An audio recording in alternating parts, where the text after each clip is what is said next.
Hello function lovers, welcome back to my channel. तो next day wing को वांगजी के साथ पार्टी में जाना था, जिसके लिए वो अपनी शिजे यानी कि यानली की ड्रेस पहनने वाला था। एक हॉट वाइन रेड कलर की वन पीस ड्रेस, जिसमें विंग को पता था कि वो बहुत सिडक्टिव लगेगा और उसे आजकल वांगजी के सामने सिडक्टिव लगना बहुत अच्छा लगने लगा था। जिस तरह वांगजी उसे देखकर खुद को कंट्रोल करता था, ये देखने में विंग को मज़ा आने लगा था। जितना ज़्यादा विंग इस गेम को खेलता जा रहा था, वो उसके लिए और भी ज़्यादा डेंजरस होता जा रहा था। लेकिन वो इस गेम को रोकना नहीं चाहता था। वो रात के समय सोने से पहले और सोने के बाद भी सिर्फ वांगजी के बारे में ही सोचता रहता। उसे किस करने के बाद तो उसे अपने लिप्स पर अभी तक वांगजी फील हो रहा था। अपने पुराने क्लाइंट्स के साथ उसने ज़्यादा से ज़्यादा उनकी गाल पर किस किया होगा, पर इतने इंटीमेट तरीके से तो उसने किसी को भी किस नहीं किया था। वहींग अभी प्यार में नहीं पड़ सकता था, इस वक्त तो बिल्कुल नहीं, जब जांग्स को उसकी सबसे ज्यादा जरूरत थी। वो वांगजी को अभी तो सब कुछ सच नहीं बता सकता था, लेकिन तब तक वो इस लव प्रोसेस को एंजॉय तो कर सकता है।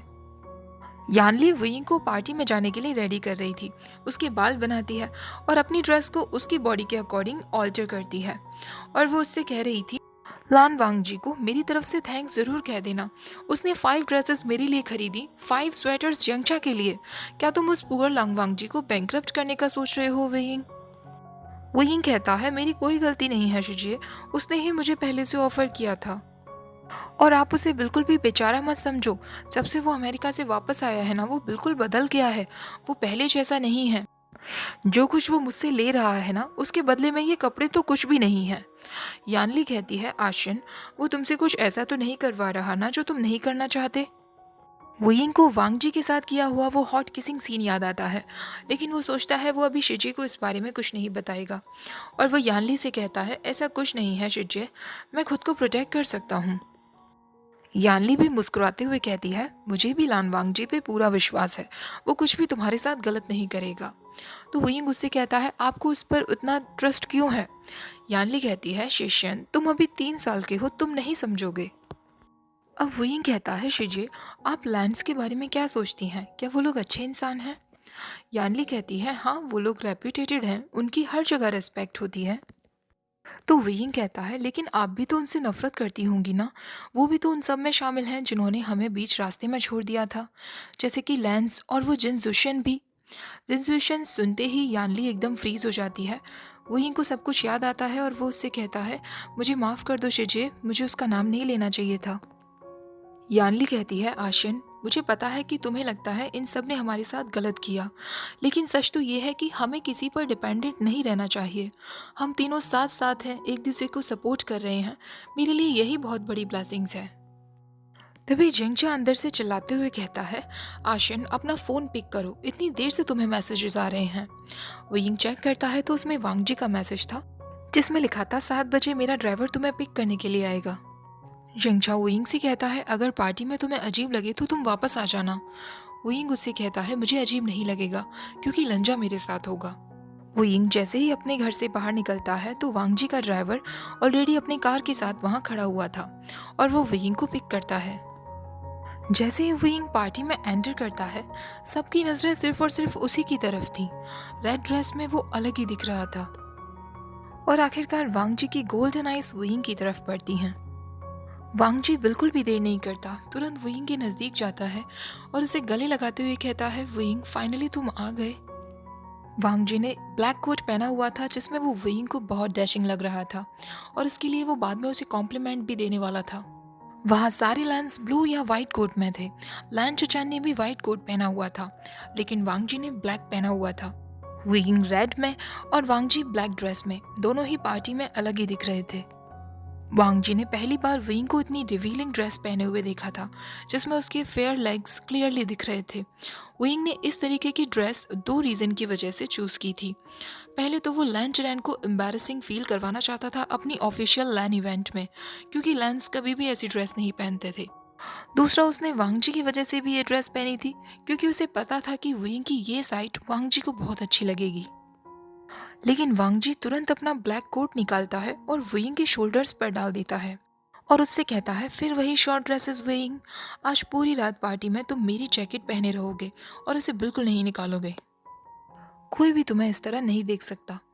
तो वही कहता है, गगा, मैं इतना प्रिटी लग रहा हूँ, क्या तुम दूसरे लोगों को मुझे इस ड्रेस में नहीं देखने दोगे? तुम्हें तो मुझे शो ऑफ करना चाहिए। मैंने इस ड्रेस को पहनने में कितने एफर्ट्स लगाए हैं। वांग जी अब उसे छोटी सी वार्निंग देते हुए कहता है, विंग, अगर तुमने इस जैकेट को निकालने की कोशिश की तो मैं तुम्हें अभी के अभी इस पार्टी से बाहर ले जाऊंगा। विंग सोचने लगता है, कहाँ बाहर ले जाओगे? किसी और पार्किंग लॉट में? फिर से मुझे किस करोगे या इस बार सीधे रूम में ले जाओगे? और वांग जी सिर्फ अपनी जैकेट को उसकी शोल्डर्स पर एडजस्ट कर रहा था। पार्टी में जितने भी लोग थे सबकी नज़र उन दोनों पर ही थी। लेकिन वांग जी को कोई फर्क नहीं पड़ने वाला था कि वो लोग उनके बारे में क्या सोच रहे हैं। वांग जी वेइंग की वेस्ट पर हाथ रखता है और अब वो पार्टी को वेइंग के साथ ही अटेंड करने वाला था। सबसे पहले वो दोनों हैसांग से मिलते हैं।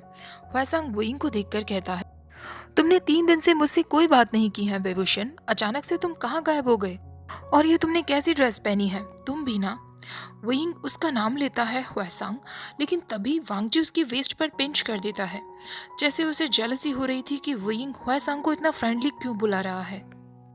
विंग वांगजी की तरफ देखता है और सोचने लगता है, लंजा, ह्वेसांग से भी जलन हो रही है तुम्हें? इतने पोजेसिव क्यों हो? और वो ह्वेसांग से हंसते हुए कहता है, तुम नहीं चाहते थे कि मैं यहाँ हूँ? मुझे पता है तुम्हें लांग वांगजी के रिटर्न के बारे में पहले ही पता चल गया होगा।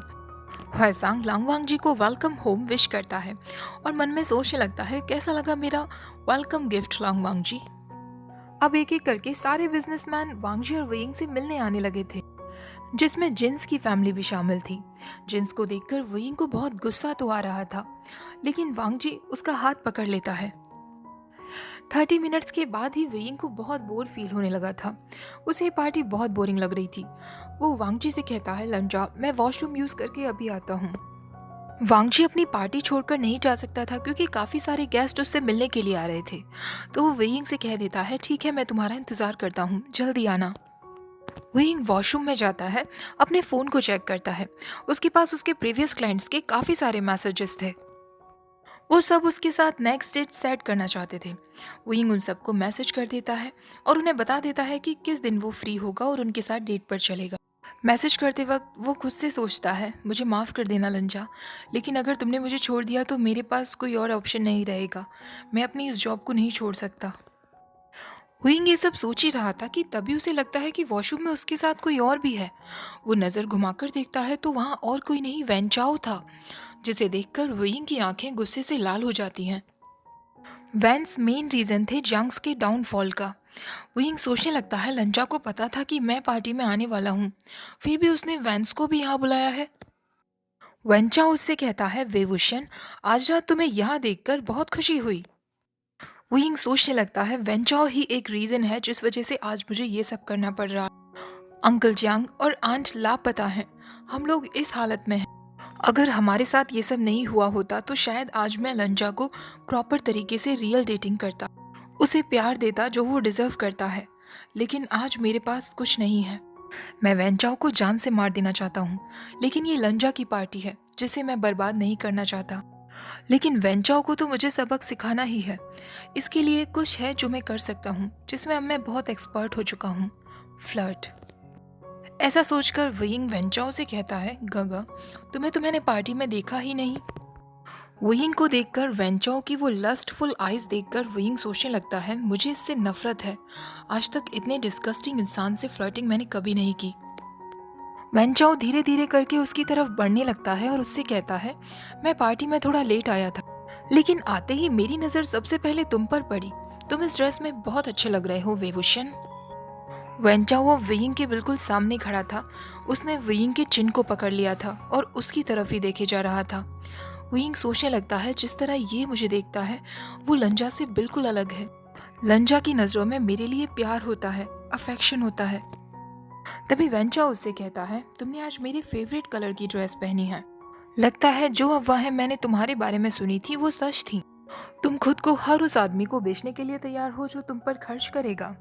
लेकिन जहाँ तक मुझे याद है, मैं जिस वेवुशन को जानता था उसमें तो बहुत घमंड हुआ करता था। हालांकि तब भी वो वेवुशन बहुत ब्यूटीफुल लगता था। विंग को अपनी रेपुटेशन की कोई परवाह नहीं थी, चाहे कोई भी उसके बारे में कुछ भी कहे। इसलिए वो वेंचाओ की बातों पर ध्यान नहीं दे रहा था। उसे बस अपनी एडॉप्टिव फैमिली की चिंता थी, इसीलिए वो कभी भी अपने क्लाइंट्स को अपने घर के बारे में नहीं बताता था। वांगजी के साथ पार्टी में आना ये भी उसके लिए एक बहुत बड़ा मूव था, लेकिन लंजा खुद चाहता था उसे अपने साथ, इसीलिए विंग वांगजी के साथ उस पार्टी में आया। अब वेंचाओ उससे कहता है, वैसे उस लांगवांगजी में क्या अच्छा है? मुझे पता है कि वो बहुत बोरिंग होगा।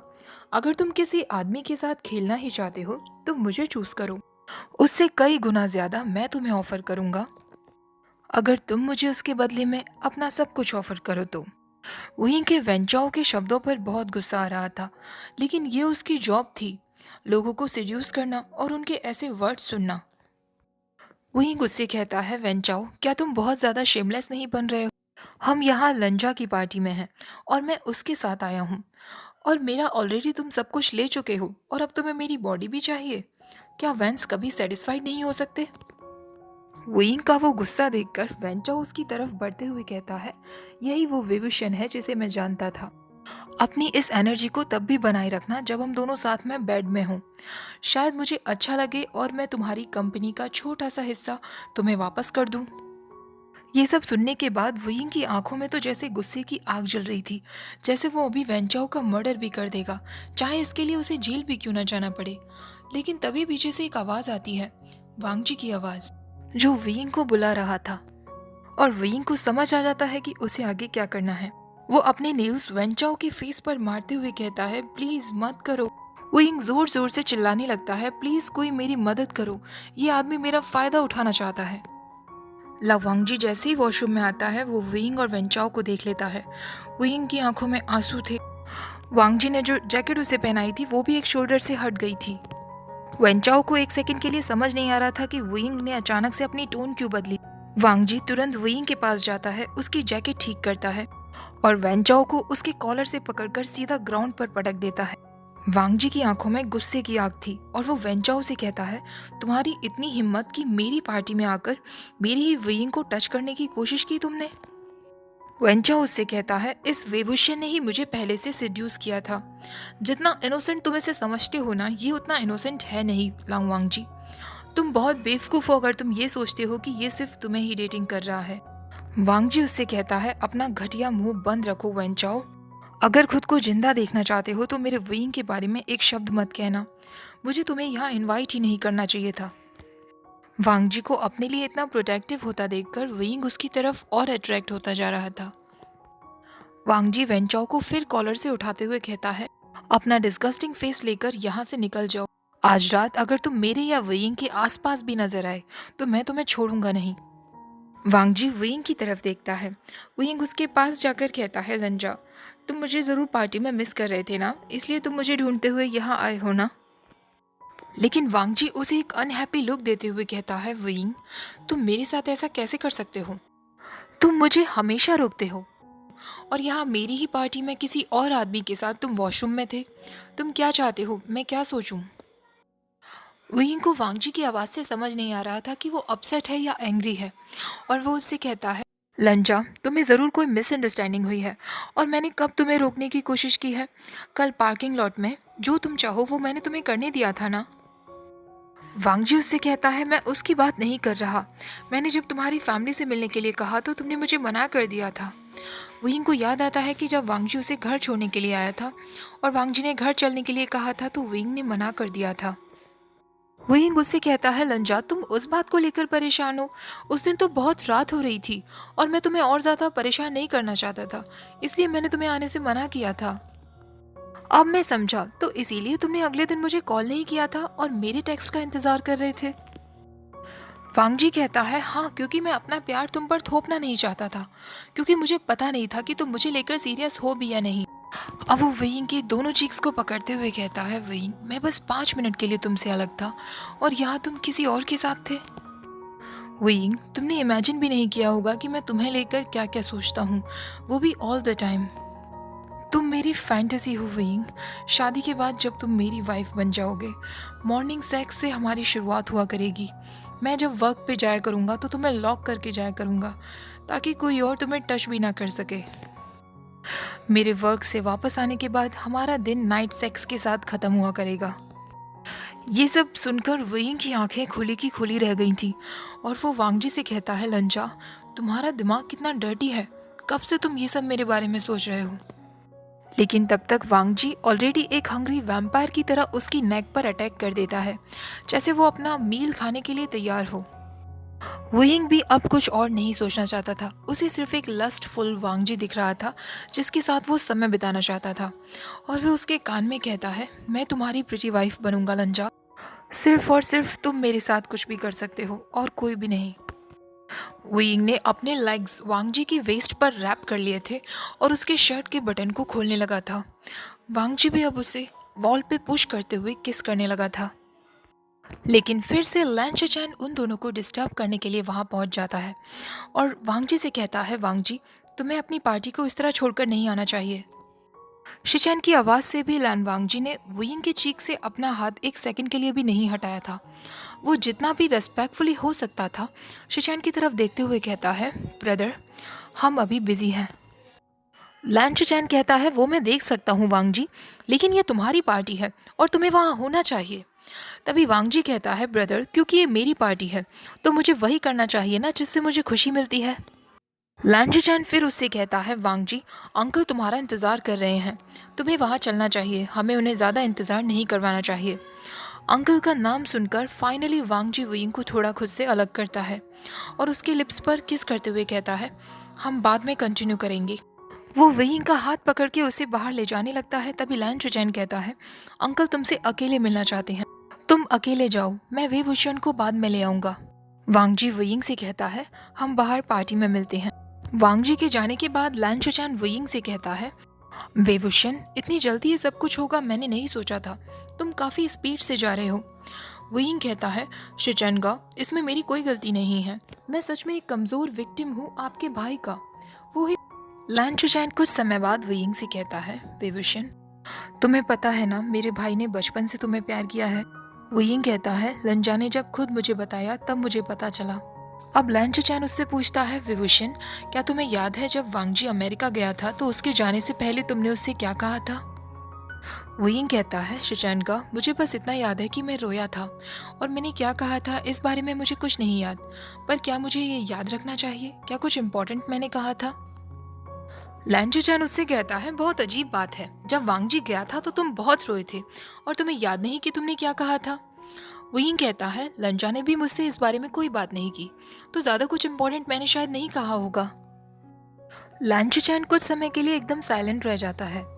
कुछ देर बाद वो फिर से वुयिंग से कहता है, वेवुशन मुझे पता है तुम मुझे पसंद नहीं करते, तुम्हारे खुद के कुछ रीजंस रहे होंगे, लेकिन मैं तुम्हारा एनिमी नहीं हूँ। और क्योंकि वांग जी अपने पूरे दिल से तुम्हें बहुत प्यार करता है तो ये हो ही नहीं सकता कि मैं या कोई भी लैन तुम्हें एक्सेप्ट ना करे। ये बात अंकल भी समझ गए हैं, इसीलिए उन्होंने आज तुमसे कुछ नहीं कहा। ये सुनने के बाद वुयिंग बिल्कुल शॉक्ड था। क्या लंजा ने अपनी फीलिंग्स को इतना स्ट्रेट फॉरवर्डली लैन फैमिली के सामने रख दिया है कि वो सब वुयिंग को एक्सेप्ट करने के लिए तैयार है। क्या बचपन से ही लंजा का मेरे लिए इस अफेक्शन के बारे में लैंस को पता था। क्या लंजा अमेरिका से वापस मेरे लिए आया है। बहुत सारे क्वेश्चंस अचानक से वुयिंग के दिमाग में घूमने लगे थे। लैन शिचैन उससे कहता है, वेवुशन मैं बस यही चाहता हूँ कि मेरे भाई को तुम उतना ही प्यार कर सको जितना कि वो तुम्हें करता है। वुयिंग को कहीं ना कहीं अपने दिल में पता था कि इसका आंसर क्या है। वो लैन शिचैन से कुछ नहीं कहता और लैन शिचैन के साथ वापस पार्टी में आ जाता है। ओके गाइस, इस पार्ट को मैं यही ख़त्म करती हूँ। कैसा लगा है ये पार्ट प्लीज़ कमेंट करके ज़रूर बताइएगा। वीडियो पसंद आई हो तो लाइक शेयर, चैनल को सब्सक्राइब करना मत भूलिएगा। Thank you for watching, bye bye.